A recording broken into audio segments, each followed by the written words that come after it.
ॐ अज्ञानतिमिरान्धस्य ज्ञानाञ्जनशलाकया चक्षुरुन्मीलितं येन तस्मै श्रीगुरवे नमः। श्रीचैतन्यमनोभीष्टं स्थापितं येन भूतले स्वयं रूपकदा मह्यं ददाति स्वपदान्तिकं। वन्देऽहं श्रीगुरुं श्रीयुतपदकमलं श्रीगुरून् वैष्णवांश्च श्रीरूपं साग्रजातं सहगण रघुनाथान्वितं तं सजीवं साद्वैतं सावधूतं परिजनसहितं कृष्णचैतन्यदेवं श्रीराधाकृष्णपादान् सहगण ललिता श्रीविशाखान्वितांश्च। हे कृष्ण करुणा सिन्धो दीनबन्धो जगत्पते गोपेश गोपिकान्त राधाकान्त नमोऽस्तुते। तप्त कांचन गौरांगी राधे वृंदावनेश्वरी वृषभानुसुते देवी प्रणमामि हरिप्रिये। वाञ्छाकल्पतरुभ्यश्च कृपा सिन्धुभ्य एव च पतितानां पावनेभ्यो वैष्णवेभ्यो नमो नमः। अनंत कोटि वैष्णव वृंद की जय। नमः ओं विष्णुपादाय कृष्णप्रेष्ठाय भूतले श्रीमते जयपताका स्वामिन् इति नामिने। नमो आचार्यपादाय निताय कृपाप्रदायने गौरकथाधामदाय नगरग्रामकारिणे। नमः ओं विष्णुपादाय कृष्णप्रेष्ठाय भूतले श्रीमते भक्तिवेदान्त स्वामिन् इति नामिने। नमस्ते सारस्वते देवे गौरवाणी प्रचारिणे निर्विशेष शून्यवादी पाश्चात्य देशतारिणे। जय श्री कृष्ण चैतन्य प्रभु नित्यानंद श्री अद्वैत गदाधर श्रीवासादि गौर भक्त वृंद। हरे कृष्ण कृष्ण कृष्ण हरे हरे हरे राम राम राम हरे हरे। हरे कृष्ण कृष्ण कृष्ण हरे हरे हरे राम राम राम हरे हरे। हरे कृष्ण कृष्ण कृष्ण हरे हरे हरे राम राम राम हरे हरे।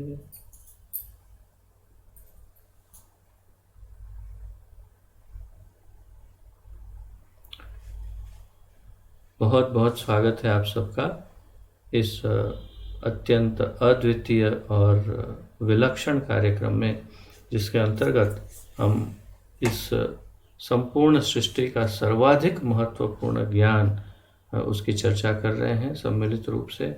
और जैसा कि आप जानते हैं, बहुत ही महत्वपूर्ण ग्रंथ हमारे इस्कॉन के संस्थापक आचार्य श्रीमद् अभय चरणारिंद भक्तिवेदांत स्वामी श्रील प्रभुपाद जी द्वारा संकलित ये ग्रंथ भगवान श्री चैतन्य महाप्रभु का शिक्षामृत, इसका हम सम्मिलित अध्ययन कर रहे हैं, जो श्री चैतन्य चरितामृत से प्रभुपाद जी ने लिया है, संकलित किया है।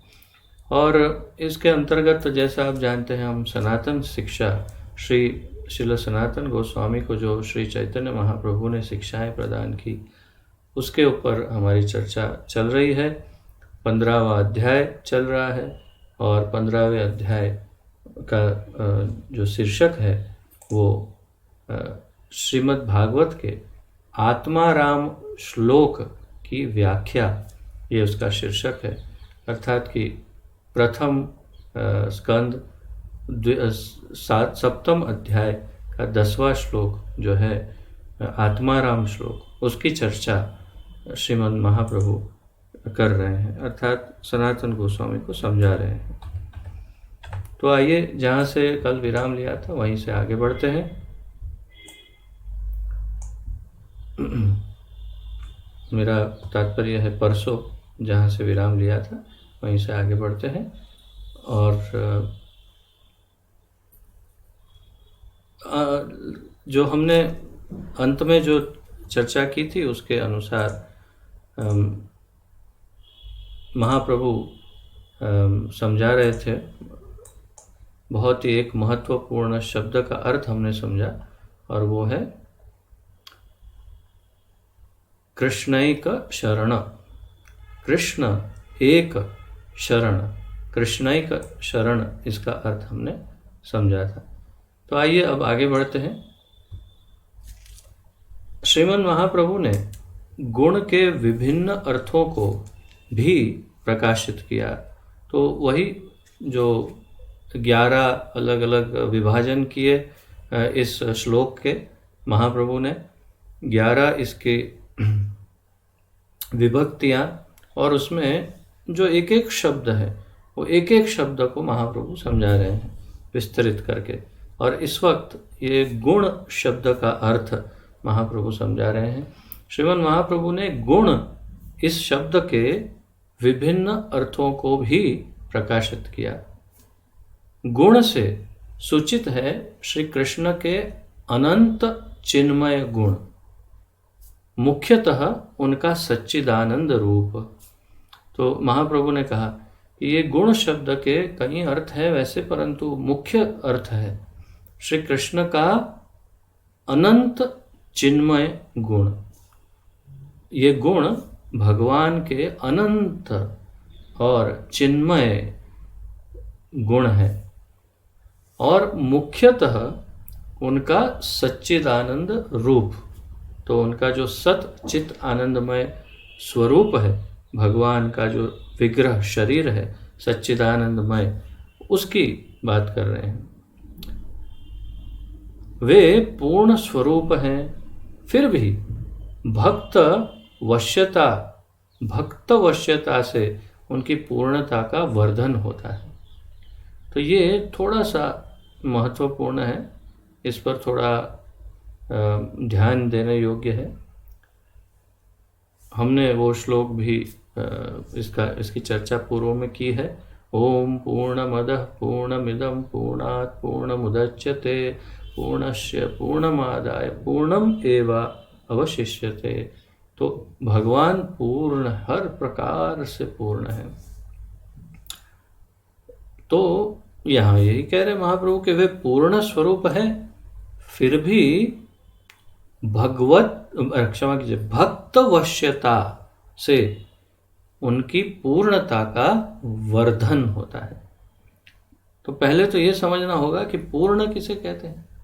पूर्ण का अर्थ है कि जिनमें कोई कमी ना हो, जिनको कुछ चाहिए नहीं, जिनके अंदर कुछ कम नहीं हो रहा।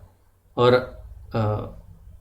अगर भक्त के साथ उनका आदान प्रदान देखे तो तुरंत समझ में आ जाता है कि हाँ, भगवान अधूरा है।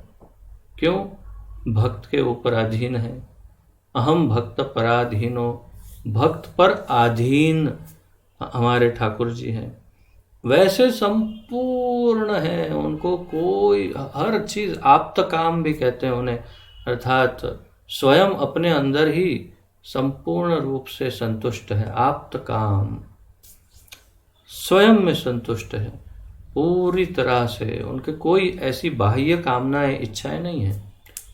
परंतु जब भक्त के साथ आदान प्रदान की बात आती है तो थोड़ी गड़बड़ हो जाती है। हमारे ठाकुर जी को यदि एक प्याला भरकर छाछ दे दो, मक्खन थोड़ा सा दे दो और कहो अभी नाचो, तो वो उस एक प्याली छाछ या थोड़े से मक्खन के लिए नाचने लग जाएंगे।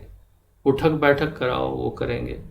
आप उनसे जो भी करा लो काम, वो काम कर देंगे उतने से, आपके थोड़े से मक्खन के लिए।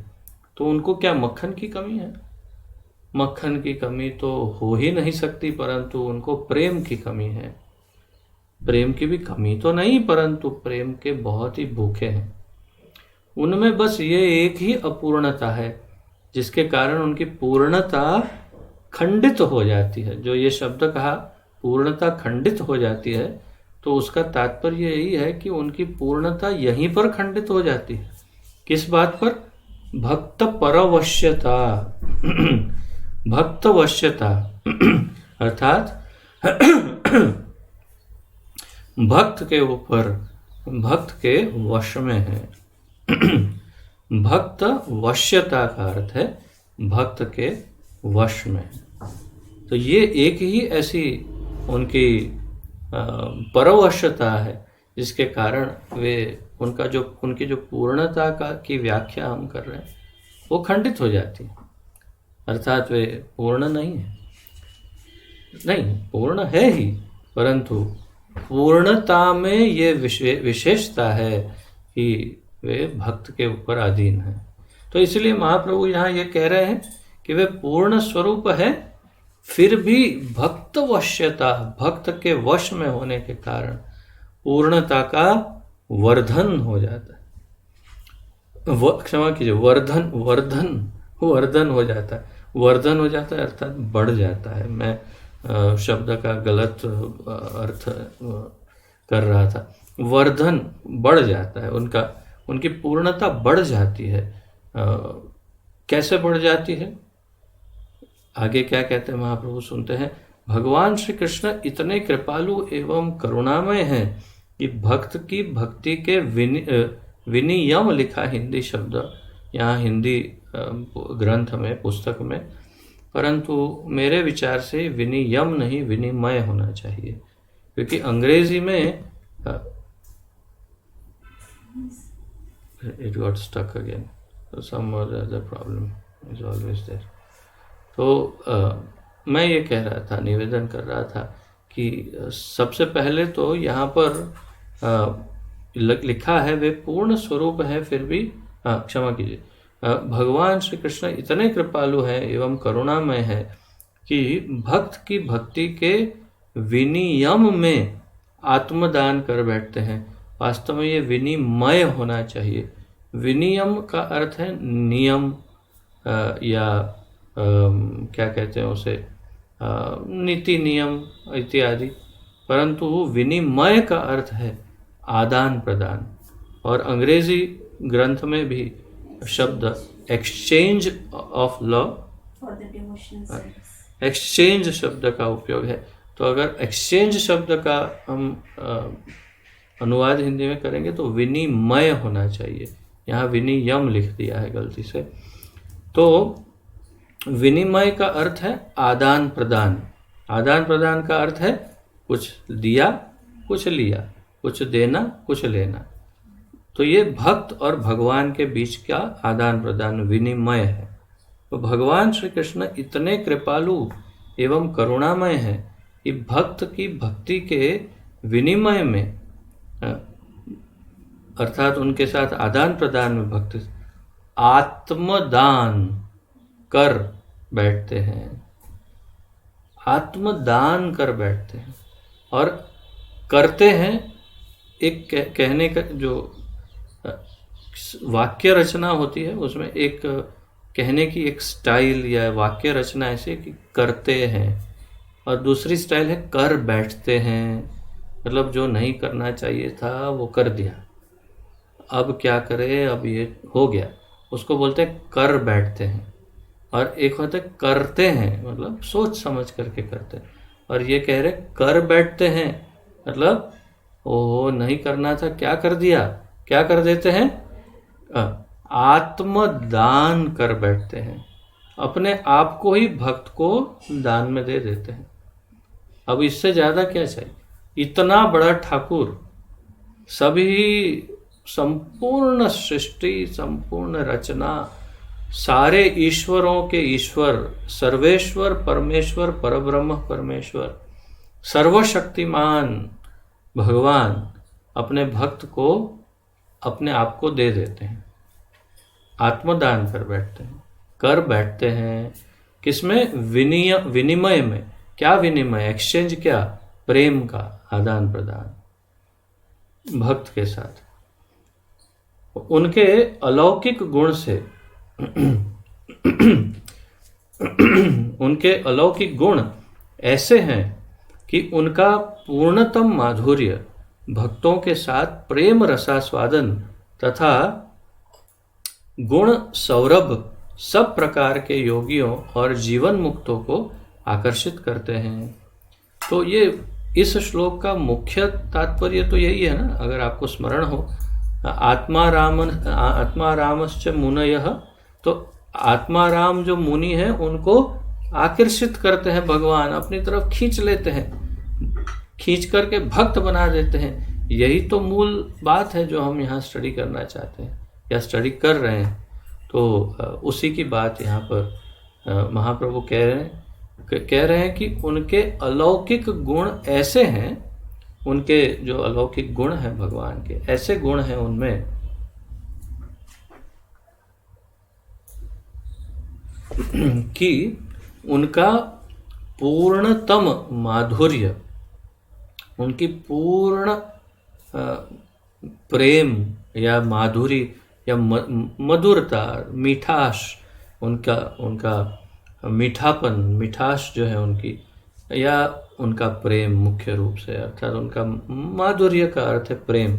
तो उनका पूर्णतम माधुर्य भक्तों के साथ प्रेम रस आस्वादन तथा गुण सौरभ, सौरभ अर्थात सुगंध, तो गुण सौरभ और प्रेम रस आस्वादन सब प्रकार के योगियों और जीवन मुक्तों को आकर्षित करते हैं। तो जब भक्तों के साथ वो आदान प्रदान करते हैं, लीला करते हैं विभिन्न प्रकार की, तब और उनके जो गुण हैं, उनके गुणों की सुगंध, ये दो चीज़ ऐसी है कि जो बड़े से बड़े जीवन मुक्त और मुनि जो हैं, ऐसे मुनि जीवन मुक्तों को, योगियों को आकर्षित कर लेता है। तो सार क्या है, तात्पर्य, भगवान का अपने भक्तों के साथ जो मीठा मधुर रस में आदान प्रदान है और भगवान के अपने जो गुण हैं, ये दोनों मिल करके जो मुनि होता है उसकी जो क्या कहते हैं निर्विशेषता होती है, उसकी निर्विशेषता होती है योगी मुनि या जीवन मुक्त की, वो निर्विशेषता को तहस नहस कर देते हैं भगवान।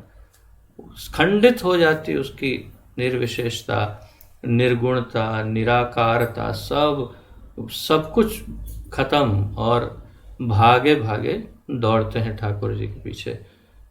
तो ऐसे इतने उदाहरण हैं कि जिसकी सीमा ही नहीं है। गिनते ही जाओ, बस गिनते ही जाओ। इतने जीवन मुक्त भगवान के भक्त बने हैं कि जिसकी कोई लिस्ट का कोई अंत नहीं है। बहुत सारे अनेक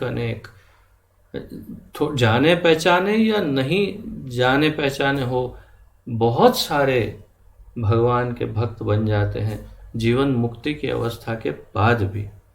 तो यही इस श्लोक का सार सर्वस्व तो यही है जिसकी चर्चा हो रही है।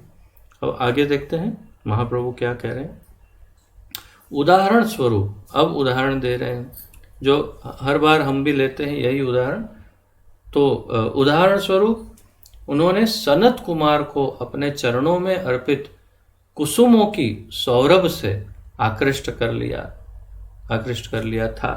तो सनत कुमार, जो 4 कुमार है ब्रह्मा जी के 4 पुत्र, सनक, सनातन, सनंदन, सनत कुमार, तो ये 4 जो कुमार हैं, ब्राह्मण कुमार, ब्रह्म कुमार, जो कितने 3-4 वर्ष की आयु हो, ऐसे छोटे छोटे बालक, एकदम छोटे छोटे, वस्त्र भी नहीं पहनते, एकदम छोटे बच्चे जैसे, और वे हमेशा उसी आयु में रहते हैं।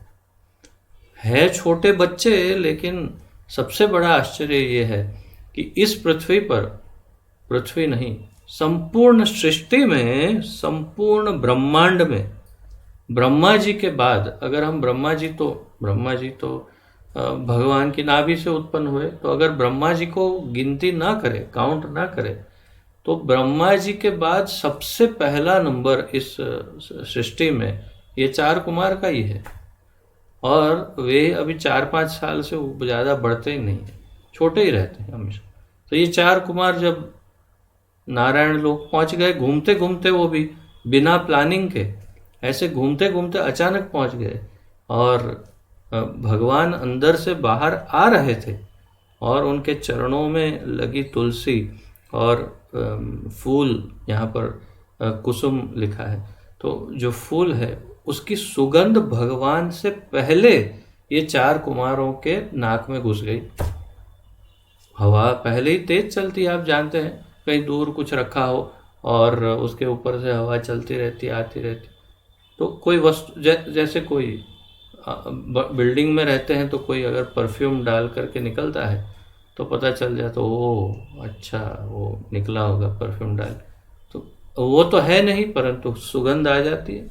ऐसे भगवान के आने से पहले ही उनके चरणों से होकर वो सुगंध आ गई, और ये चारों कुमार के हृदय पिघल गए, और ये चारों भगवान के प्रति इतने आकर्षित हो गए कि भक्त बन गए। तो एक ये उदाहरण दिया।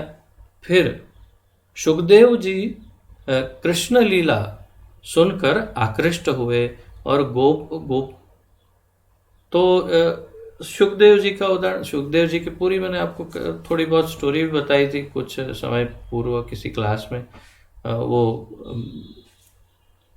राधा रानी के तोता है जो व्यासदेव की पत्नी के मुख से गर्भ में चले गए, और 16 वर्ष के बाद, कभी कहीं 16 कभी 11 12 ऐसे लिखा है कहीं कहीं, परंतु मानते हैं 16 वर्ष की आयु से वे बाहर आए, और बाहर आते ही सीधे वन में चले गए दौड़ करके। उन्होंने अपने माता पिता का मुख भी नहीं देखा। इतने विरक्त और मुक्त जीव, जिसकी यहाँ व्याख्या कर, बिल्कुल परफेक्ट मुक्त जीव थे, उनको विरक्ति, कोई आकर्षण नहीं। और फिर जब उन्होंने बरहा पीड़म नटवर वपु कर्णयोर कर्णिकारम, ये वाला श्लोक भागवत का जब सुना तो इतने आकर्षित हो गए, ये कौन है भाई, इतना सुंदर वर्णन किसका है ये। और पीछे पीछे पीछे पीछे आए, और फिर जिसको छोड़ के, जिनका मुंह नहीं देखा था, जिनको छोड़ के भाग गए थे, उनके चरणों में गिर गए। कहा मुझे शिष्य बना लो, और ये क्या वर्णन है वो सुनाओ, बताओ। तो व्यासदेव ने कहा ठीक है, पूरी भागवत सुनाई, और उनका हृदय परिवर्तित होके वे भक्त बन गए, सुखदेव गोस्वामी। तो सुखदेव गोस्वामी को कृष्ण लीला सुनकर आकृष्ट हुए और भक्त बन गए, और गोपी गणों को आकर्षण हुआ श्री अंग रूप से। तो महाप्रभु कह रहे हैं जो गोपियां हैं ब्रज की, वो भगवान के रूप से आकर्षित हो गई, केवल उनको देख करके आकर्षित हो गई।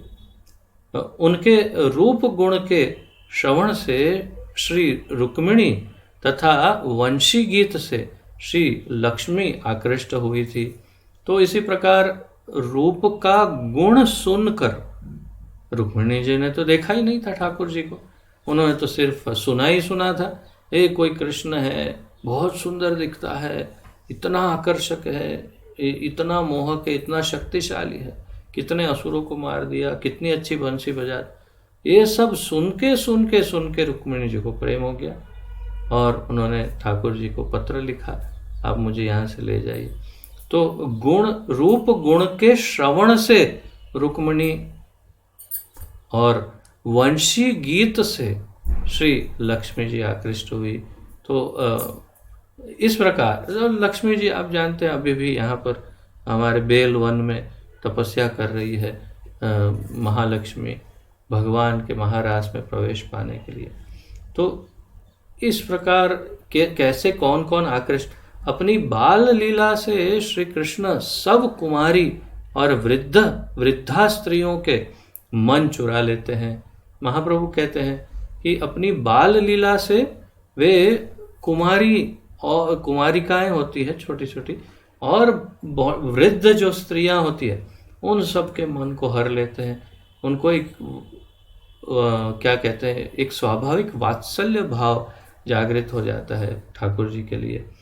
वे अपने सखाओं को सख्य लीला से मोहित करते हैं, सखाओं को सख्य लीला से।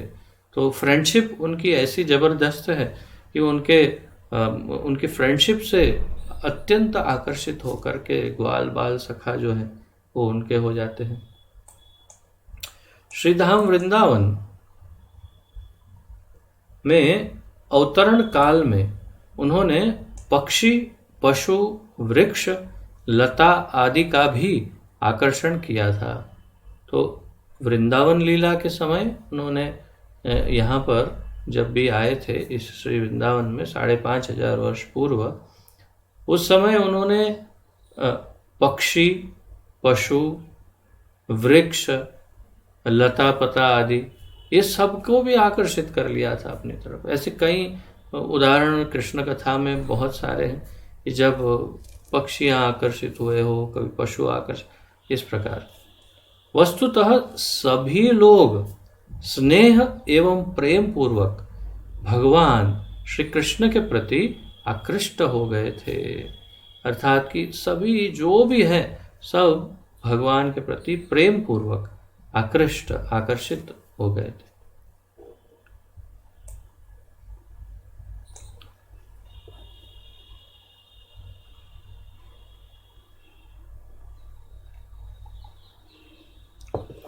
अब अगले शब्द की व्याख्या कर रहे हैं महाप्रभु। हरि, हरि शब्द के अनेक अर्थों में दो मुख्य हैं, महाप्रभु कह रहे हैं। हरि शब्द के अनेक अर्थ हैं, उसमें से दो शब्द मुख्य हैं। हरि का अर्थ है कि वे भक्त के जीवन से सब अमंगल हर लेते हैं और प्रेम का दान कर उसका मन आकर्षित करते हैं। हरि शब्द का अर्थ महाप्रभु समझा रहे हैं दो अर्थों में। पहला अर्थ समझा रहे हैं कि सभी भक्तों के जीवन का सब अमंगल जो है उसे हर लेते हैं, और इस बात को प्रमाणित केवल भक्त ही कर सकता है। और किसी भी भक्त को पूछिए, पहले अपने आप को ही पूछ लीजिए, आप सब भक्त हैं, परंतु और उत्तम भक्तों से पूछिए जिन्होंने बहुत वर्ष बिताए हैं कृष्ण भक्ति में, उनको पूछिए कि उनके जीवन में क्या अमंगल है। आपको 99.99% भक्त यही कहेंगे कि जीवन में कोई अमंगल नहीं है। और अगर कोई 0.1% कह दे कि हाँ थोड़ा है अमंगल, तो समझ भी लेना और देख भी लेना कि उनकी शरणागति पूर्ण नहीं। जो पूर्ण शरणागत भाव से कृष्ण का हो लिया, उसके जीवन में कोई अमंगल रह ही नहीं सकता, ये निश्चित है। तो ठाकुर जी अपने भक्तों का अमंगल हर लेते हैं, इसलिए उनका नाम हरि है। हरने वाला हरि क्या हर लेता है? भक्तों के जीवन का अमंगल हर लेता है और प्रेम का दान करता है और उसका मन आकर्षित करते हैं, प्रेम भी देते हैं ठाकुर जी। भगवान श्री कृष्ण इतने आकर्षक हैं कि जो जिस किसी प्रकार उनका सदा स्मरण रखता है वह सब प्रकार के पाप ताप से मुक्त हो जाता है। तो जो सामान्य नए जुड़े भक्तों के लिए महत्वपूर्ण ये होता है कि हमारे जीवन में दुख कैसे जाए, हम कैसे दुख मुक्त हो या संकटों से कैसे मुक्त हो, विपत्तियों से कैसे मुक्त हो, थोड़ा जीवन स्मूथ कैसे हो जाए, बिल्कुल कोई चिंता नहीं, कुछ नहीं। तो जो एकदम प्रारंभिक भक्त हैं उनकी सोच इस प्रकार होती है, तो उनके लिए ये सब बढ़िया है। पहले तो हरि है ताकि वो सब भक्तों के अमंगल को हर लेते हैं, और अब कह रहे हैं अपने भक्त का भगवान विशेष ध्यान रखते हैं। नहीं, ऊपर से श्री कृष्ण इतने आकर्षक हैं, जिस प्रकार आकर्षक है कि जो जिस किसी प्रकार उनका सदा स्मरण रखता है वह सब प्रकार के पाप और ताप से मुक्त हो जाता है। जो भगवान का सदा स्मरण करता है उनके जीवन के सब पाप और ताप दोनों से मुक्त हो जाता है।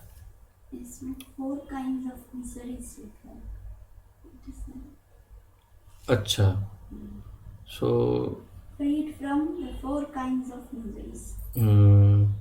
तो इसका अर्थ है कि यहाँ पर अनुवादक श्री कुछ अपना भी जोड़ रहे हैं, ऐसा लग रहा है, क्योंकि प्रभुपाद जी लिख रहे हैं कि 4 प्रकार की विपत्तियों से मुक्त होते हैं। तो देखते हैं यहाँ पर आगे कहीं लिखा है कि नहीं 4 प्रकार का, परंतु यहाँ तो नहीं दिख रहा है मुझे। तो तीन तो वही है। अच्छा, आदि व्याधि उपाधि नहीं, वो आदिदैविक, अधिदैविक, अधिआत्मिक और अधिभौतिक, ये तीन तो विपत्तियां मैं जानता हूँ। चौथी कौन सी मिजरी है वो समझ में नहीं आया प्रभुपाद जी, किसकी बात करें? या तो फिर हो सकता है हाँ हाँ, अच्छा अच्छा, नहीं, जन्म मृत्यु जरा व्याधि की बात कर रहे हैं। तो जन्म मृत्यु जरा और व्याधि, ये चार की बात कर रहे हैं। जन्म लेना एक आदि है, अर्थ व्याधि है या तकलीफ है, और मृत्यु तो है ही, जरा बुढ़ापा, और व्याधि अर्थात परेशानियां, तो इन चारों से मुक्त होता है। तो यहाँ पर हिंदी अनुवादक श्री महोदय श्री ने लिखा है पाप और ताप। तो अपने पाप कर्मों के फलों से, और ताप अर्थात जो आदि अधिदैविक, अधिआत्मिक और अधिभौतिक जो तकलीफें आती है, वो ताप, उससे भी मुक्त हो जाते हैं। अपने भक्त का भगवान विशेष ध्यान रखते हैं तथा भक्ति की वृद्धि में बाधा पहुंचाने वाले सब पाप नष्ट कर देते हैं। ये वाक्य अत्यंत महत्वपूर्ण है मेरे विचार से। अपने भक्त का भगवान विशेष ध्यान रखते हैं, इसका अर्थ क्या हुआ? इसी पर चिंतन करना चाहिए। बल्कि मैं ये कहूँगा, चिंतन करने योग्य कुछ है तो यही वाक्य है। भक्त को अपनी चिंता करने की आवश्यकता होती ही नहीं है। भक्त को अपनी चिंता करनी ही नहीं चाहिए।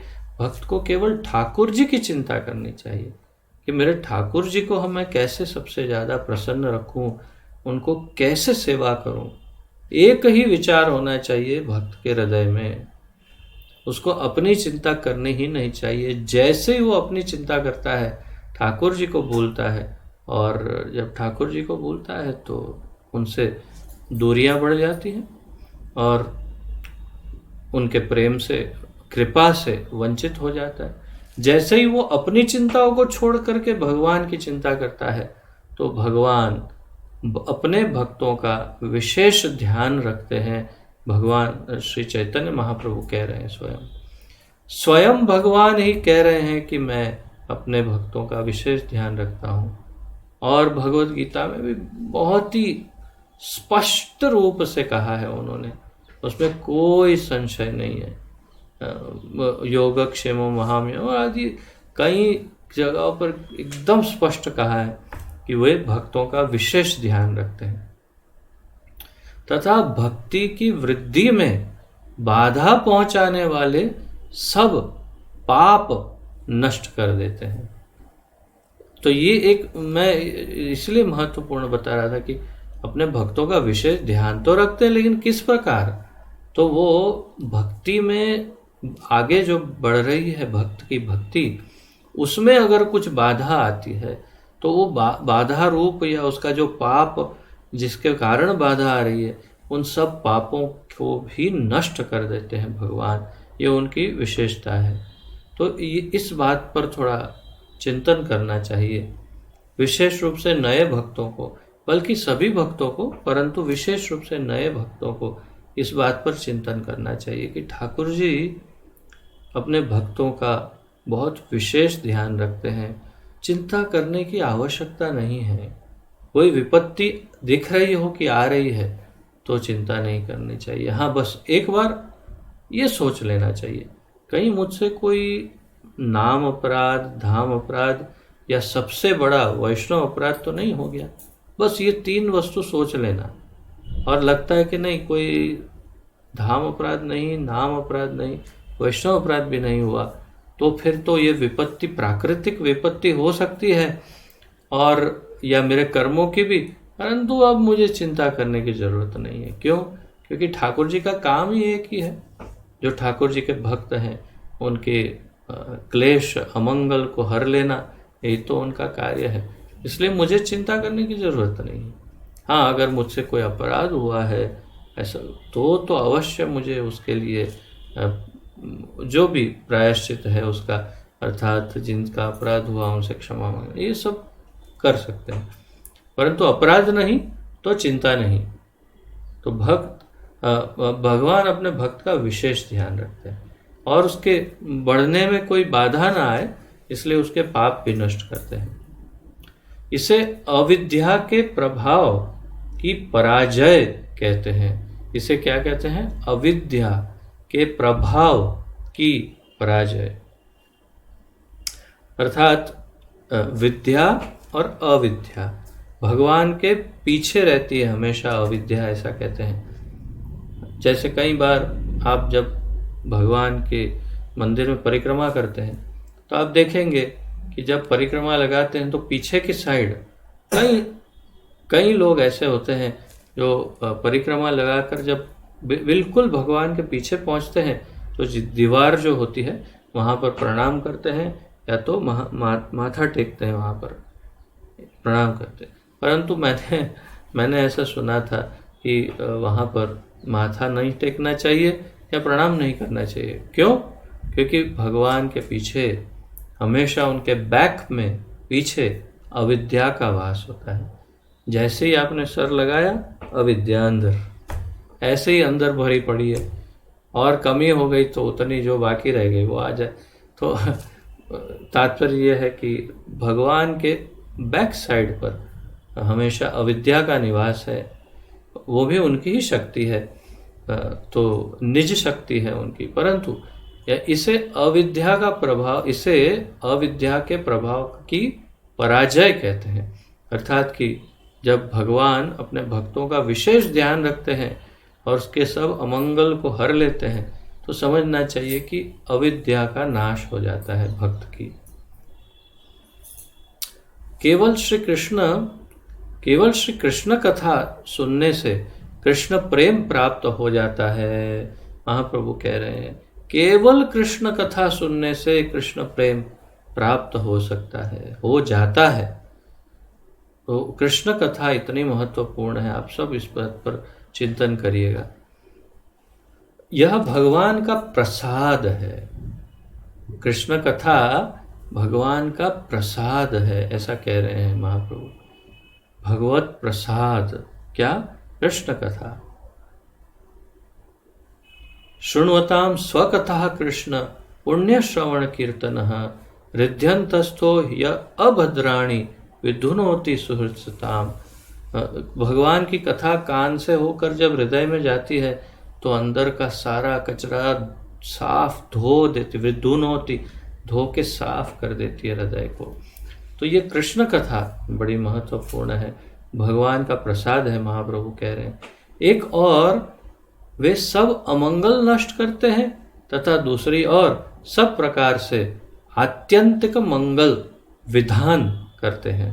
अर्थात एक तरफ तो अमंगल हारी है, अर्थात भक्त के सब अमंगल को हर लेते हैं, छीन लेते हैं, और दूसरी तरफ आत्यंतिक मंगल विधान करते हैं। अर्थात मंगल वस्तुएं, जो शुभ वस्तु है, वो सब शुभता और मंगलमयता सब भक्त के जीवन में डाल देते हैं। दोनों काम करते हैं, केवल अमंगल हरते हैं उतना नहीं, मंगलमय बना देते हैं अपने भक्त के जीवन को। तो आप सोचिए, अब आप सब लगभग जितने बड़े हैं आप में से, राज को छोड़कर लगभग सभी, आप सब माता पिता हैं या अपने बच्चे हैं सबके। आप अपने बच्चों को क्या देना चाहते हैं या क्या देने का प्रयत्न करते हैं? 99% तो आप बस यही सोचते हैं कि जगत की सब सर्वश्रेष्ठ वस्तु ही मेरे बच्चे को मिले, जो सबसे अच्छा हो वही दे उनको, बस उनका पोषण हो, उनकी वृद्धि हो, उनका मंगल हो, सदैव उनका मंगल हो, उनके जीवन में कोई भी कुछ भी अमंगल ना हो। बस एक ही कामना माता और पिता के हृदय में रहती है। तो फिर ये हमारे वास्तविक माता पिता हैं ठाकुर जी, हम तो उनके ही अंश हैं। तो फिर और विशेष रूप से जो उनके प्रिय भक्त हैं, उनके लिए तो बस भगवान सदैव यही सोचते हैं कि उनका अमंगल कैसे निकले और उनको और अधिक मंगल जीवन में कैसे मंगलमय बनाए जीवन को। तो यही महाप्रभु समझा रहे हैं। एक और वे अमंगल नष्ट करते हैं, दूसरी ओर आत्यंतिक मंगल विधान करते हैं। हरि शब्द का यह मुख्य अर्थ है, और महाप्रभु कह रहे हैं हरि शब्द का यही मुख्य अर्थ है। मुख्य अर्थ क्या है? भक्त के जीवन से अमंगल को हर के मंगल को भर देते हैं। एक तो होता है आप जमीन में गड्ढा करो और मिट्टी निकालो, गड्ढा हो गया, बस खत्म। दूसरा है कि आप गड्ढा करो, मिट्टी निकालो और दूसरा कुछ अंदर भर दो, गड्ढा फिर भर दो।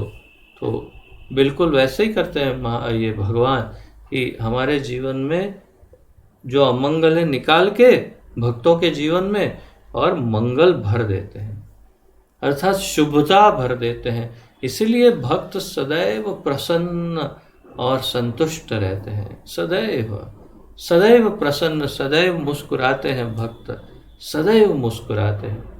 कभी भी चिंता में, परेशानी में, ये आपको लगभग भक्त के जीवन में बड़ा सा बड़ा अमंगल ऐसे आता हुआ दिखेगा, ऐसे निकल जाएगा, पता नहीं चलेगा।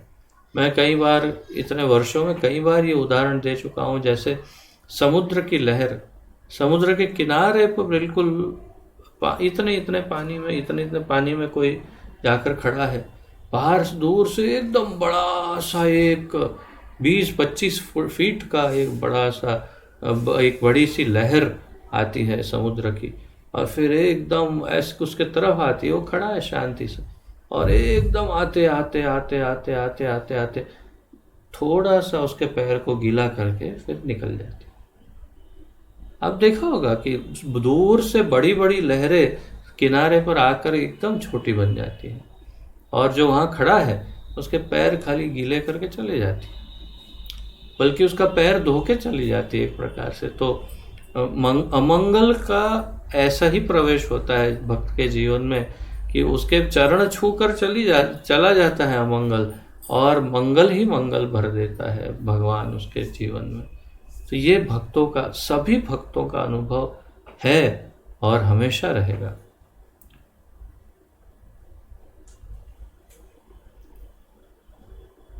कृष्ण प्रेमी के मन, शरीर तथा अन्य सब पदार्थ श्री कृष्ण गुणों से आकृष्ट हो जाते हैं। कृष्ण के जो प्रेमी हैं उनका मन, शरीर, सब कुछ भगवान के प्रति आकर्षित होता है। भगवान श्री कृष्ण की कृपामयी लीलाओं तथा गुणावली में यही शक्ति है। भगवान की कृपामयी लीलाओं, उनकी लीलाएं कृपामयी हैं, तथा गुण आवली अर्थात कि गुणों का लंबा लिस्ट में यही शक्ति है। तो भगवान के गुणों में और उनकी लीलाओं में यह शक्ति है। वे इतने मनमोहक हैं कि उनके अनुराग में भक्त धर्म, अर्थ, काम तथा मोक्ष तक का त्याग कर देते हैं। भगवान इतने मनमोहक है। मनमोहक मन को मोहने वाले, खींच लेने वाले, आकर्षित कर देने वाले। होता है ना, कभी आप कहीं घूम रहे और देखते हैं एकदम छोटा सा बच्चा, एकदम बहुत ही प्यारा सा बच्चा, और आप लोग एकदम आकर्षित हो जाते हो। वो कितना मोहक है। हम क्या सोच रहे थे, कहाँ जा रहे थे, क्या कर रहे थे, सब भूल जाते, एकदम आकर्षित हो जाते। वो कितना मीठा है, बहुत ही प्यारा बच्चा है, क्यूट है, स्वीट है। तो इसको कहते हैं मोह लेना। तो ठाकुर जी तो ऐसे मोह लेते हैं, खींच लेते हैं कि धर्म, अर्थ, काम और मोक्ष, ये तीनों को छोड़ देता है व्यक्ति। धर्म छोड़ देता है, काम, इच्छाएं छोड़ देता है, अर्थ उपार्जन के लिए जैसे हमारे अक्षय प्रभु ने छोड़ दिया, सब कुछ छोड़ के गांव चले गए। क्यों? ठाकुर जी के कारण। तो उन्होंने अब गांव में खेतीबाड़ी करेंगे, वहीं पे रहेंगे, और जितना जो ठाकुर जी देंगे उसी में वे अपना पालन पोषण करेंगे और गांव में प्रचार करेंगे, वहाँ पर नाम हट भक्ति वृक्ष आदि आरंभ करेंगे। तो ये अपना अर्थ, तो अर्थ उपार्जन जो है, अर्थ और काम और धर्म और यहाँ तक कि मोक्ष मुक्ति का भी त्याग कर देते हैं भक्त भगवान के लिए।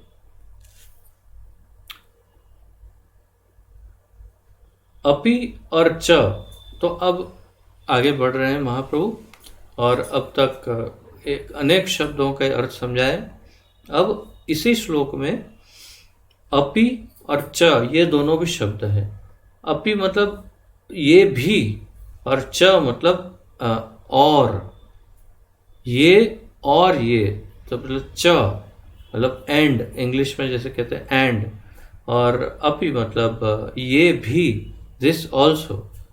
तो अपि और च अव्यय है। ग्रामर, व्याकरण की बात कर रहे हैं महाप्रभु, तो व्याकरण के अनुसार इन्हें क्रिया विशेषण अव्यय कहते हैं। तो यहाँ लिखा है अव्यय, इसे अंग्रेजी में एडवर्ब कहा प्रभुपाद जी ने, ये एडवर्ब है। तो अपि और च ये अव्यय हैं, इनका प्रयोग किसी के लिए भी किया जा सकता है। महाप्रभु कह रहे हैं अपि का और च का उपयोग किसी के भी लिए किया जा सकता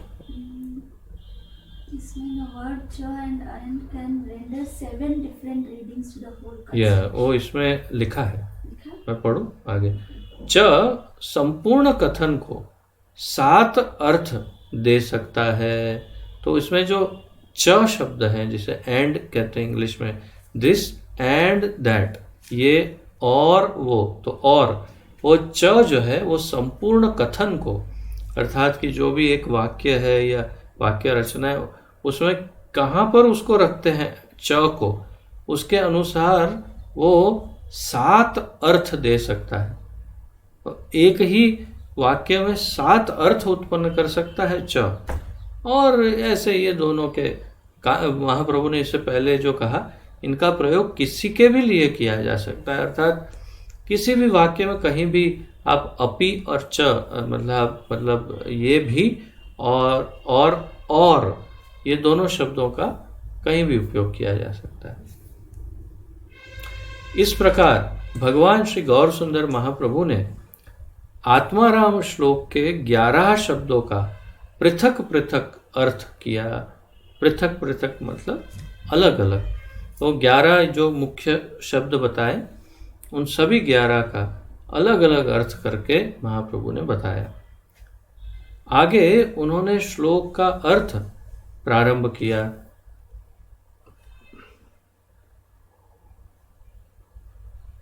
तो इसके बाद उन्होंने अब श्लोक का अर्थ समझाना आरंभ किया। अब तक एक एक शब्दों समझा रहे थे, अब श्लोक का अर्थ समझाना प्रारंभ कर रहे हैं महाप्रभु। ब्रह्म शब्द का अर्थ है सब प्रकार से सबसे बड़ा तत्व। महाप्रभु कह रहे हैं इस श्लोक में जो ब्रह्म शब्द है उसका अर्थ है सब प्रकार से सबसे बड़ा तत्व। भगवान सब ऐश्वर्यों में सर्वोपरि है। तो ये तो हम कई बार सुन चुके हैं। षड ऐश्वर्य जो 6 ऐश्वर्य हैं भगवान के, वो पूर्ण मात्रा में भगवान में पाए जाते हैं।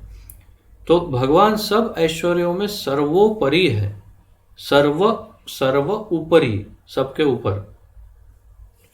श्री तेज, श्री अर्थात धन, तेज अर्थात बल, रूप स्वरूप उनकी सुंदरता, ज्ञान, यश तथा वैराग्य में वे सर्वथा अतुलनीय हैं। उनके सामने कोई तुलना नहीं कर सकता, किसी की तुलना नहीं हो सकती इन 6 में।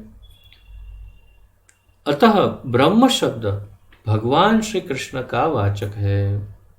तो महाप्रभु कह रहे हैं इसलिए क्योंकि ब्रह्म सर्वोपरि है और कृष्ण भी सर्वोपरि है, तो इसका अर्थ ये हुआ कि कृष्ण ही ब्रह्म है ये महाप्रभु समझा रहे हैं, स्थापित कर रहे हैं। अतः ब्रह्म शब्द भगवान श्री कृष्ण का वाचक है। विष्णु पुराण में प्रथम स्कंद 12वां अध्याय और 57वां श्लोक 1.12.57 विष्णु पुराण में ब्रह्म को सबसे बृहत अर्थात सबसे बड़ा बताया गया है। तो विष्णु पुराण के श्लोक में सबसे बड़ा ब्रह्म अर्थात कृष्ण, परम ईश्वर भगवान श्री कृष्ण सबसे बड़े हैं। उनकी ब्रह्मत्ता महाप्रभु कह रहे हैं, उनकी ब्रह्मत्ता का अनंत विस्तार है। कोई ब्रह्म की महानता के चिंतन का प्रयत्न करे तो करता रहे।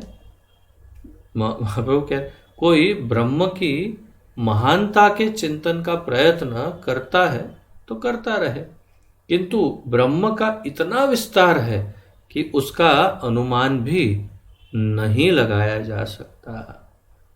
तो महाप्रभु कह रहे हैं कोई सोच रहा कि हाँ हम सोच लेंगे, हमको सोचने दो थोड़ा कि ब्रह्म का, हाँ तो सोचते रहो, परंतु महाप्रभु ये स्थापित कर रहे हैं, सिद्ध कर रहे हैं कि वास्तव में ब्रह्म के बारे में कल्पना भी कोई नहीं कर सकता, इतना बड़ा है ब्रह्म।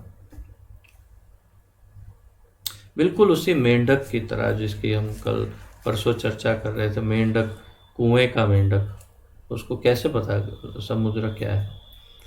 श्री भगवान की प्राप्ति 3 रूपों में होती है। महाप्रभु अब समझा रहे हैं कि भगवान की प्राप्ति 3 रूपों में हो सकती है, किंतु तत्व की दृष्टि से उनमें अभेद है, परंतु तीनों तत्वों में वैसे भेद नहीं है। भगवान की प्राप्ति 3 रूप से होती है, परंतु तत्व के रूप से उनमें भेद नहीं है। परतत्व भगवान श्री कृष्ण शाश्वत है, तो परतत्व रूप स्वयं भगवान श्री कृष्ण जो है वे शाश्वत है।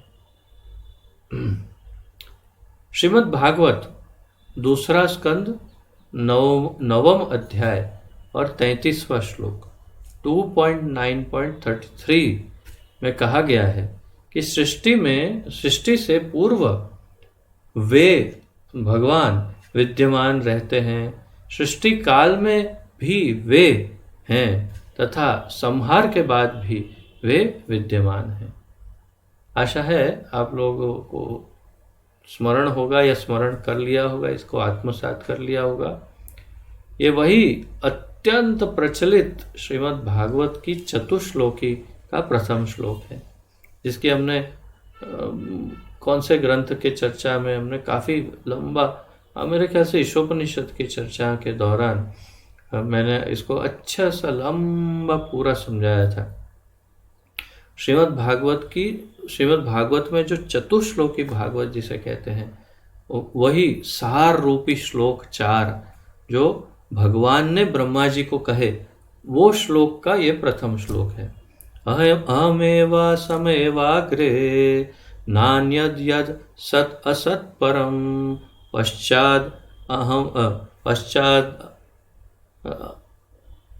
पश्चाद्यो वशिष्येत सोऽस्म्यहम्। बीच में कुछ रह गया शायद। तो अहमेवा समेवाग्रे नान्यद यद सत असत परम, तो समय के पहले मैं था और समय के बाद भी मैं ही रहूँगा। यहाँ जैसे अनुवाद में महाप्रभु कह रहे हैं, सृष्टि से पूर्वक वे विद्यमान रहते हैं, सृष्टि काल में भी वे विद्यमान हैं, तथा संहार के बाद पश्चात अहम यदेत तच्च यो वशिष्येत सोऽस्म्यहम्। पश्चात अहम यदेत तच्च यो वशिष्येत सोऽस्म्यहम्। तो बाद में जो रह जाएगा सब ब्रह्मा जी का भी नाश हो जाएगा, ब्रह्मांड का भी नाश हो जाएगा, सब कुछ खत्म हो जाएगा, बाद में भी जो रहेगा वो मैं ही रहूँगा, ऐसा भगवान इस श्लोक में कहते। वो अत्यंत महत्वपूर्ण, ये सब कंठस्थ करने योग्य श्लोक है। चतुश्लोकी भागवत जिसे कहते हैं, चतुश्लोकी भागवत और चतुश्लोकी भगवत गीता, ये आठों श्लोक कंठस्थ करने चाहिए। भगवत गीता में 10.7 या 8 से स्टार्ट होता है, तो 8, 9, 10, 11, 10.8, 9, 10, 11, और ये भागवत में 22 पॉइंट, जो भी हमने अभी देखा 12.33, 2.12.33, हाँ नहीं, मैंने टर्न ओवर किया इसलिए 2.9.33, 2.9.33, दूसरा स्कंद, नवम अध्याय, 33वें श्लोक से 4 श्लोक। वास्तव में मैंने 7 श्लोक कंठस्थ किए थे, क्योंकि इससे आगे भी ब्रह्मा जी कुछ कुछ वर्णन करते हैं, तो वो 7 श्लोक मैंने तो कंठस्थ किए थे, परंतु अब तो विस्मृति हो गई, इतना बहुत वर्ष हो गए इसलिए, परंतु ये चतुश्लोकी कंठस्थ करने योग्य है। वे सब बृहत तत्वों की आत्मा, सर्वव्यापक, सर्वसाक्षी एवं परम स्वरूप हैं भगवान। परतत्व की प्राप्ति के लिए वैदिक शास्त्रों में 3 विभिन्न अलौकिक पद्धतियों का उल्लेख है। तो परतत्व अर्थात भगवान की प्राप्ति के लिए वैदिक शास्त्रों में 3 विभिन्न अलग अलग अलौकिक पद्धतियां, उसका उल्लेख है। कौन सी 3? जो भगवद गीता में भी है, ज्ञान मार्ग, योग मार्ग अर्थात ध्यान योग मार्ग, तथा भक्ति मार्ग। ज्ञान, योग और भक्ति, या फिर ज्ञान, ध्यान और भक्ति, या फिर कर्म नहीं है, वो भगवान की प्राप्ति के लिए नहीं है। कर्मयोग स्वर्ग लोक की प्राप्ति के लिए है, कर्मयोग में भगवत प्राप्ति नहीं होती। तो ज्ञान योग, ध्यान योग या भक्ति योग, तो ये 3 मुख्य रूप से परतत्व की प्राप्ति के लिए शास्त्र बताते हैं। इन मार्ग अवलंबियों को परतत्व की पूर्वोक्त 3 रूपों में प्राप्ति होती है। बस इतना ही कहा यहाँ कि इन मार्ग अवलंबियों को परतत्व की पूर्व उक्त 3 रूपों में प्राप्ति होती है। तो पूर्व उक्त क्या था? पहले क्या कहा था? पहले ये कहा था कि ज्ञान योगी को, जो ज्ञान मार्गी है, वो ज्ञान योगी को ब्रह्म की प्राप्ति होती है, ध्यान योगी को परमात्मा की प्राप्ति होती है, और भक्ति योगी को भगवान की प्राप्ति होती है। ब्रह्मेति परमात्मेति भगवान इति शब्दते। तो ये 3 भागवत के श्लोक में बताया, ब्रह्म इति, परमात्मा इति, भगवान इति शब्दते। तो किसको? ज्ञान योगी ब्रह्म को प्राप्त होता है, ध्यान योगी परमात्मा को, और भक्ति योगी संपूर्ण भगवान को प्राप्त करता है। ज्ञान मार्ग उसकी ब्रह्मानुभूति करते हैं। ज्ञान मार्गी होना चाहिए शायद, ज्ञान मार्गी उसकी ब्रह्मानुभूति करते हैं। योगी को परमात्मा स्वरूप का साक्षात्कार होता है, जो हृदय में बैठे हैं, तथा भक्त स्वयं भगवान श्री कृष्ण जो गोलोक में बैठे हैं उनको प्राप्त करते हैं। तो केवल भक्त भगवान को पूर्ण रूप से प्राप्त कर सकते हैं। भाव यह है कि ब्रह्म शब्द से केवल भगवान श्री कृष्ण निर्दिष्ट हैं। भाव ये है स्पष्टता कर रहे हैं महाप्रभु कि जब ब्रह्म शब्द का प्रयोग किया जाता है तो मूलतः ब्रह्म शब्द कृष्ण के ही लिए उपयोग में किया जाना चाहिए या होता है। तो भाव यह है कि ब्रह्म शब्द से केवल भगवान श्री कृष्ण ही निर्दिष्ट हैं। फिर भी अंगीकृत मार्ग के अनुसार उनकी प्राप्ति 3 भिन्न भिन्न रूपों में होती है। फिर भी जो मार्ग लिया है उस मार्ग के अनुसार ही भगवान की प्राप्ति होती है। कैसे? या तो उनका निराकार ब्रह्म रूप में, या फिर हृदय में बैठे परमात्मा रूप में, या फिर गोलोक निवासी भगवान श्री कृष्ण के रूप में। स्वयं भगवान परतत्व हैं। तो परतत्व की प्राप्ति हमने चर्चा में आरंभ किया था। तो परतत्व कौन है? स्वयं भगवान ही परतत्व है। अपने शक्ति प्रकाशों से वे अपने विविध रूप प्रकाशित करते हैं। तो भगवान श्री कृष्ण परतत्व हैं और अपने शक्ति प्रकाश से विभिन्न रूप प्रकट करते हैं। विविध, क्षमा कीजिए, विधि भक्ति, यहाँ वास्तव में वैधि होना चाहिए। इंग्लिश में क्या लिखा है? वैधि भक्ति है। हाँ, विधि भक्ति। विधि लिखा है। ओके, तो फिर विधि ही होगा। मैंने सोचा तो वैधि होना चाहिए। तो विधि भक्ति वाले अंत में परव्योम में वैकुंठ प्राप्त करते हैं। विधि भक्ति वाले जो विधि भक्ति करते हैं वे अंत में परव्योम में अर्थात वैकुंठ जगतों में वैकुंठ लोक को प्राप्त करते हैं। किसी एक वैकुंठ लोक में चले जाते हैं। किंतु रागानुग भक्तों को परव्योम के सर्वोच्च परम लोक कृष्ण लोक अथवा गोलोक वृंदावन की प्राप्ति होती है। विधि भक्ति वाले वैकुंठ प्राप्त करते हैं।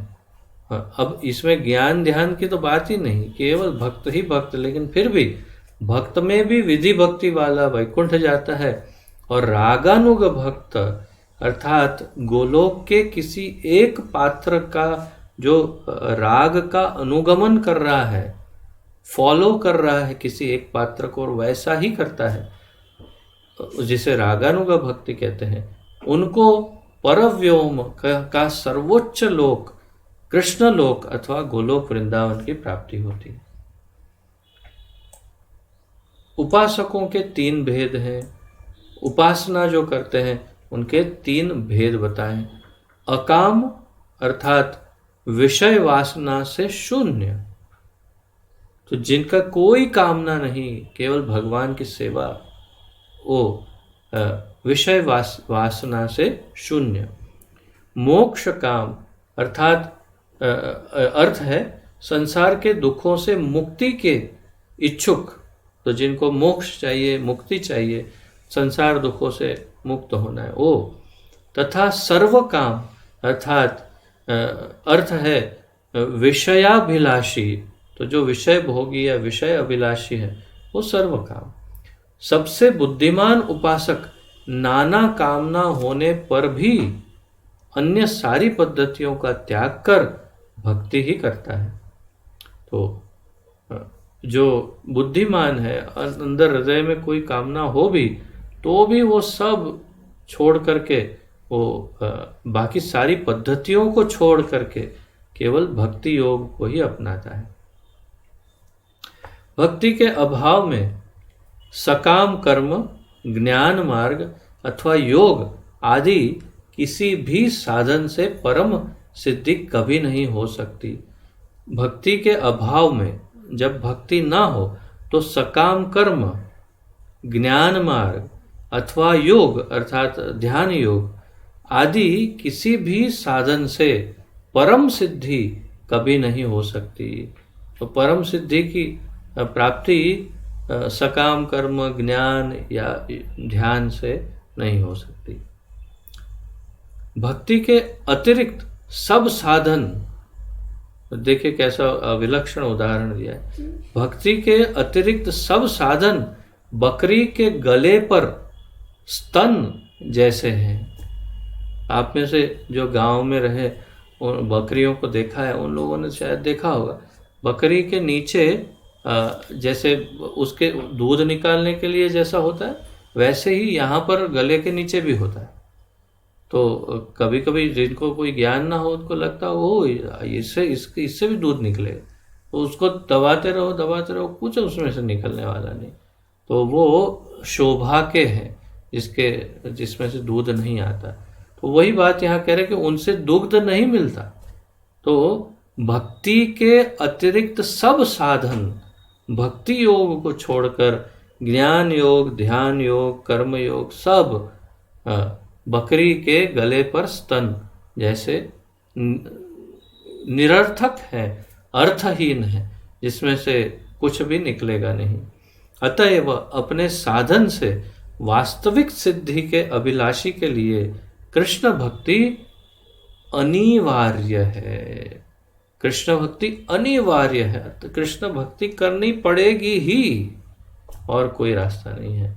भगवद गीता के 7वें अध्याय का 16वां श्लोक, जिसमें कहा है चतुर्विधा भजन्ते माम जनाः सुकृतिनो अर्जुन आर्तो जिज्ञासुरर्थार्थी ज्ञानी च भरतर्षभ। हे भरत श्रेष्ठ अर्जुन, विपत्तिग्रस्त धन के इच्छुक, जिज्ञासु तथा ज्ञानी, ये 4 प्रकार के मनुष्य मेरी भक्ति करते हैं। भगवान ने कहा 4 जन भक्त बनते हैं। कौन? एक तो जो विपत्ति तकलीफ में, दुख में है वो, एक धन के इच्छुक जिनको धन चाहिए वो, एक चौथा, तीसरा जिज्ञासु जिनको बहुत जिज्ञासा है जानने में भगवान कौन है, मैं कौन हूँ, भगवान है कि नहीं है, क्या है, ये सब वो जिज्ञासा। और चौथा ज्ञानी, अर्थात जिसको ज्ञान है शास्त्रों का और अब वो भगवान की भक्ति करना चाहता है। तो ऐसे 4 जन भगवान की शरण में जाते हैं और भक्त बन जाते हैं। पुण्यों के पुंज से ये सभी कृष्ण भक्ति में लगते हैं। तो जब सबका पुण्य उदय हो जाता है तब ये चारों ही भगवान की भक्ति में लग जाते हैं। ये है ना वो भगवद गीता का श्लोक, येषां तु अंतगतं पापं जनानां पुण्यकर्मणां ते द्वंद्व मोह निर्मुक्ता भजन्ते मां दृढ़व्रताः। येषां तु अंतगतं पापम, पापों का अंत हुआ, जनानां पुण्य कर्मणाम, तो उनका पुण्य कर्म जागृत हुआ। तो ये यहाँ पर महाप्रभु यही कह रहे हैं कि पुण्यों के पुंज से ये सभी कृष्ण भक्ति में लगते हैं। इनमें आर्त और अर्थार्थी सकाम भक्त हैं तथा अन्य 2 जिज्ञासु एवं ज्ञानी मोक्षकामी हैं। जो तकलीफ में है और भक्ति कर रहे हैं वो, और जो कुछ चाहिए और उसके लिए भक्ति करते हैं, ये दोनों सकाम कर्मी हैं। और जिज्ञासा जिसकी है और ज्ञानी जो है वो मोक्षकामी है। शुद्ध भक्त तो है ही नहीं ये चारों में। कृष्ण भक्ति करने से वे सभी भाग्यवान समझे जाते हैं। तो ब्रह्मांडे भ्रमिते कोनो भाग्यवान जीव, तो कोई भाग्यवान है वही कृष्ण भक्ति करता है। यथा समय सब कामनाओं का त्याग कर शुद्ध भक्त बनने पर ये परम भाग्यशाली माने जाते हैं। महाप्रभु ने पहले कहा कि भाग्यवान कौन है? भाग्यवान वो है जो कृष्ण भक्ति करता है। परम भाग्यवान कौन है? तो यथा समय सब कामनाओं का त्याग करके शुद्ध भक्त बनने पर परम भाग्यशाली है। ऐसे भाग्यवानों का विकास शुद्ध कृष्ण भक्तों के संग से ही संभव है। ऐसे, ये फिर से ध्यान देने योग्य है, ऐसे भाग्यवानों का विकास शुद्ध कृष्ण भक्तों के संग से ही संभव है। शुद्ध भक्त का संग स्वयं भी शीघ्र शुद्ध बन जाता है। शुद्ध भक्त का संगी, जो शुद्ध भक्तों का संग कर रहा है, वह स्वयं भी शीघ्र शुद्ध बन जाता है। और फिर श्रीमद् भागवत का एक श्लोक बताया महाप्रभु ने, प्रथम स्कंद 10वें अध्याय का 11वां श्लोक 1.10.11।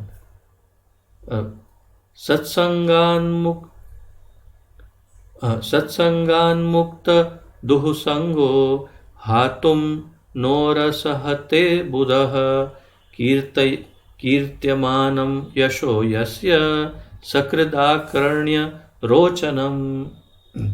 यथार्थ बुद्धिमान शुद्ध भक्तों के संग में कृष्ण कथा का श्रवण करता है।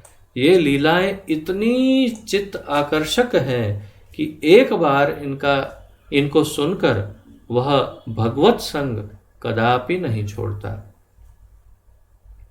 तो यथार्थ बुद्धिमान जो है शुद्ध भक्तों के संग में कृष्ण कथा का श्रवण करता है। बुद्धिमान व्यक्ति कृष्ण भक्तों का संग करके कृष्ण कथा सुनता है।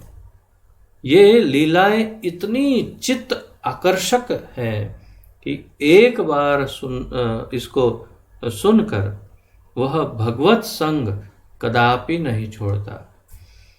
हमने देखा है इस्कॉन में बहुत बहुत बहुत कम, मुझे बहुत जोर लगाना पड़ेगा सोचने के लिए कि कोई इस्कॉन में आया, जुड़ा और फिर चला गया। बहुत ही कम, शायद ही ऐसे कोई देखे मैंने जो इस्कॉन में जुड़ता है, कृष्ण भक्त बनता है और फिर छोड़ देता हो। छोड़ ही नहीं सकता। इतना मधुर और चित्त आकर्षक है ये।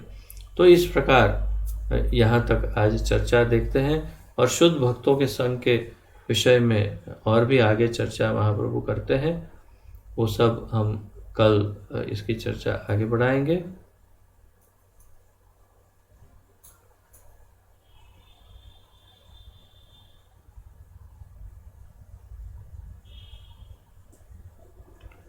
और आज यहीं पे विराम लेते हैं। किसी का कोई प्रश्न आदि, उत्कंठा, सुधार, सुझाव कुछ है तो प्रस्तुत कर सकते हैं।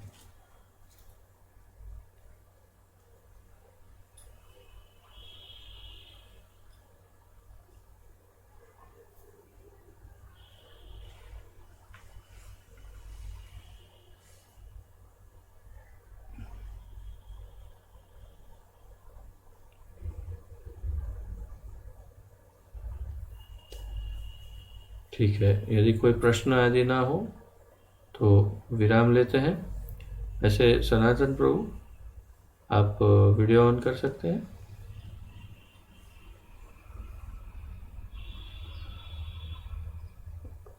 बहुत सुंदर, अब बहुत ज़्यादा यंग लग रहे हैं। पहले के मुझे तो पहले ये लगा ये बच्चा कौन बैठा है, इतने सुंदर दिख रहे हैं, कितना आकर्षक स्मित है। देखिए उन्होंने मूछ एक वस्तु का परित्याग कर दिया, अब केवल केश रह गए हैं, तो केशों का भी त्याग हो जाएगा जल्दी जल्दी। थोड़े बहुत ज़्यादा पूरा नहीं मुंडन करना तो कोई बात नहीं, थोड़े छोटे कर देना चाहिए।